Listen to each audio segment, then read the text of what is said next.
Hi friends, good morning. Today మీకు accelerator break గురించి explain చేస్తున్నాను. ఏ అంటే ఎక్సిలేటర్, బి అంటే బ్రేకు, సి అంటే క్లచ్. ఈ క్లచ్ అనేది ఎప్పుడు కూడా మనం లెఫ్ట్ లెగ్ మాత్రమే యూజ్ చేయాలి. ఈ బ్రేకు, ఎక్సిలేటర్ అనేది రైట్ లెగ్ యూజ్ చేయాలి. మనం రన్నింగ్లో ఉండేటప్పుడు ఫస్ట్ గేర్లో ఉండేటప్పుడు మనం ఎప్పుడైనా కంట్రోల్ చేసేటప్పుడు ఫుల్ క్లచ్ నొక్కి లైట్ బ్రేక్ వేసుకోవాలి. మళ్ళీ మూమెంట్ కావాలంటే హాఫ్ క్లచ్ వరకు, అంటే 0 మూమెంట్లో విడిచిపెట్టాలి. చిన్నగా మనకి ఒక 3 ఇంచులు విడిచిపెడితే మనకి బండికి మన బ్రేక్ మీద కాలు పెట్టేటప్పుడు ఒక వైబ్రేట్ అనేది వస్తుంది. ఆ బీటింగ్ పాయింట్ అంటారు దాన్ని. అక్కడ మనం ఆ వైబ్రేట్ వచ్చిన తర్వాత మనం బ్రేక్ మీద ఎక్సలరేటర్ ఇస్తే బండి మినిమం మూమెంట్ 0 మూమెంట్ ఉంటుంది. ఆ మూమెంట్ వస్తున్నప్పుడు ఎక్కడైతే మనం హాఫ్ క్లచ్ అనేది పట్టుకున్నామో అక్కడ నుంచి క్లచ్ విడిచిపెడుతూ ఎక్సలరేటర్ ఇవ్వాలి. అదేవిధంగా మళ్ళీ ఎవరైనా సడన్గా వచ్చారనుకోండి, క్లచ్ నొక్కి బ్రేక్ వేసుకోవాలి ఫస్ట్ గేర్లో. అదేవిధంగా రన్నింగ్లో ఉండేటప్పుడు మళ్ళీ క్లచ్ విడిచిపెడుతూ ఎక్సలరేటర్ ఇస్తాము. మళ్ళీ కొంచెం మూమెంట్ బాగుందంటే మళ్ళీ ఫుల్ క్లచ్ నొక్కి సెకండ్ గేర్ వేసుకుంటాం. డెప్త్ నొక్కాలి క్లచ్ అనేది. సెకండ్ గేర్ వేసుకుని మళ్ళీ క్లచ్ విడిచిపెడుతూ ఎక్సలరేటర్ ఇస్తాం. మళ్ళీ ఎప్పుడైనా మళ్ళీ సడన్గా అంటే రన్నింగ్ మూమెంట్లు లైట్గా కంట్రోల్ చేసేటప్పుడు లైట్గా బ్రేక్ వేసుకొని ఎక్సలరేటర్ ఇచ్చుకొని వెళ్ళిపోవచ్చు మూమెంట్ ఉంటే. లేని ఎట్లా మనం కంపల్సరీ ఫుల్ క్లచ్ నొక్కి బ్రేక్ వేసుకొని సెకండ్ గేర్ నుంచి ఫస్ట్ గేర్కి వెళ్ళాలి. ఈ విధంగా కంట్రోలింగ్ ఉంటుంది ఫస్ట్ సెకండ్ గేర్లో. కొంతమంది ఏంటంటే ఇంకోటి ఏంటంటే ఈ బ్రేక్ ఎక్కువ చేస్తారు, పూర్తిగా 0 మూమెంట్కి వచ్చేస్తుంది అనమాట బండి. ఆ సెకండ్ గేర్లోనే మూమెంట్ చేయడానికి ప్రయత్నిస్తారు. అప్పుడు ఏంటంటే వెహికల్ అనేది కొంచెం షేక్ అయ్యి వైబ్రేట్ లాగా అయిపోయి ఇమ్మీడియట్గా మీరు బ్రేక్ మీద కాలు తీయడం వల్ల బండి అనేది ఆగిపోద్ది అనమాట. మూమెంట్ ఇవ్వడానికి ప్రయత్నిస్తారు కానీ మూమెంట్ ఉండదు. ఎందుకంటే మూమెంట్ తక్కువ, గేర్ అనేది ఎక్కువ. అలాంటప్పుడు ఏంటంటే బండి ఆగిపోయే ప్రమాదం ఉంటుందన్నమాట.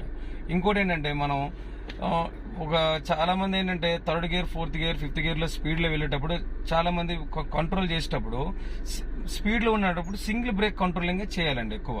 అంతేగాని సడన్గా ఎవరైనా వచ్చారనుకోండి, కొంతమంది ఏంటంటే స్పీడ్లో ఉన్నప్పుడు క్లచ్ నొక్కి బ్రేక్ వేస్తారు. ఈ విధంగా వేసేటప్పుడు ఏంటంటే బండి ఎదుటి వ్యక్తికి దగ్గరికి వెళ్ళడం, అదేంటి సడన్ బ్రేక్ అయిపోయేటట్టు అవుతుంది అనమాట. కూడా మనకేంటంటే మనం బ్రేక్ వేసే మూమెంట్ని బట్టి వాడు కూడా మనకు గుద్దే అవకాశం ఉంటుంది.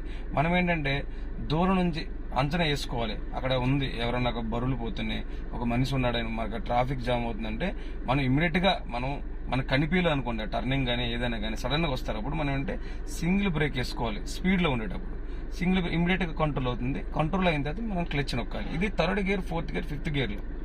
ఫస్ట్ సెకండ్ గేర్లో మాత్రం ఫుల్ క్లచ్ నొక్కాలి, బ్రేక్ కంట్రోల్ చేయాలి. మనం స్పీడ్లో ఉండేటప్పుడు 3rd, 4th గేర్, 5th గేర్లు ఉన్నప్పుడు డైరెక్ట్గా బ్రేక్ వేసి కంట్రోల్ చేసి ఇంజిన్ ఆగకుండా ఉండాలంటే ఈ క్లచ్ అనేది నొక్కాలి. ఈ విధంగా చేసుకోవాలన్నమాట. ఇంకోటి ఏంటంటే మనం ఈ విధంగా చేసుకుంటే మనం క్లచ్ మూమెంట్, బ్రేక్ మూమెంట్ చాలా బాగుంటుంది అనమాట.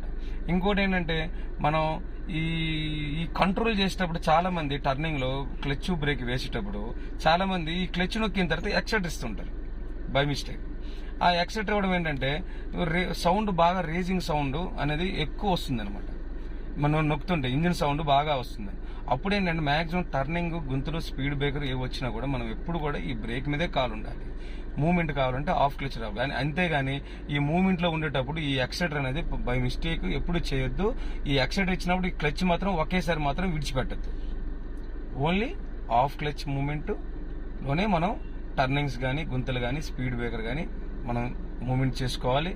కంట్రోల్ చేయాలంటే ఫుల్ క్లచ్ నొక్కి బ్రేక్ వేసుకోవాలి. అది ఫస్ట్ సెకండ్ గేర్లో. మళ్ళీ మనం ఇంకా స్పీడ్లో ఉండేటప్పుడు 3rd, 4th గేరు, 5th గేర్లో ఉండేటప్పుడు డైరెక్ట్గా లైట్గా బ్రేక్ వేసి కంట్రోల్ చేసి క్లచ్ నొక్కి ఈ విధంగా కంట్రోల్ చేసుకోవాలి. ఈ విధంగా క్లచ్, బ్రేకు కంట్రోలింగ్ ఉంటుంది. ఎక్సలరేటర్ అనేది మనం స్టీరింగ్ స్ట్రైట్ అవ్వకుండా ఎప్పుడు ఎక్సలరేటర్ అనేది రోడ్డు మీద ఇవ్వద్దు. గుంతల్లో, టర్నింగ్స్లో కానీ, గల్లీ టర్నింగ్స్లో కానీ ఎప్పుడైనా టర్నింగ్ స్టీరింగ్ స్ట్రైట్గా అయినప్పుడు మాత్రమే బ్రేక్ మీద కాల్ తీసి ఎక్సలరేటర్ ఇవ్వాలి. అంతేగాని మనం టర్నింగ్లో ఉండేటప్పుడు మనం ఎక్సలరేటర్ అనేది ఎప్పుడు ఇవ్వకూడదు.